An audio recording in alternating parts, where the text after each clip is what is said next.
ঈদ এগিয়ে এলেই সামনে আসে কবে কিভাবে বেতন বোনাস পাবেন পোশাক শ্রমিকরা। সেই প্রশ্নের উত্তর খুঁজতেই বুধবার সকালে রাজধানীর বিজয়নগরে শ্রম ভবনে বৈঠকে বসেন সরকার, মালিক ও শ্রমিক প্রতিনিধিরা। সভা শেষে সংবাদ সম্মেলনে শ্রমিক নেতারা তুলে ধরেন নিত্যপণ্যের উচ্চ মূল্যের বাজারে শ্রমিকদের বেহাল দশার কথা।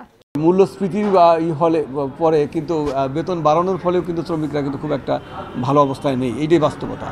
আর একটা হচ্ছে যে মালিকরাও যে খুব একটা ভালো অবস্থা সেটা আমি বলবো না। এ সময় শ্রম প্রতিমন্ত্রী জানান, ঈদের ছুটির আগে পুরো মাসের বেতন ও বোনাস পরিশোধের প্রতিশ্রুতি দিয়েছেন তৈরি পোশাক শিল্প মালিকরা।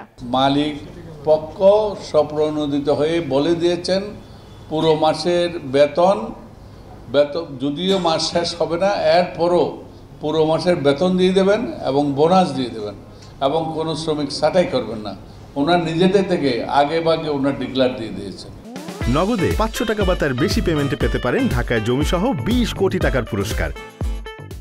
এছাড়া মহাসড়কে যানজট এড়াতে ঈদের আগে তৈরি পোশাক কারখানায় সমন্বিতভাবে ছুটি দেওয়ার বিষয়েও সিদ্ধান্ত নেওয়া হয়েছে।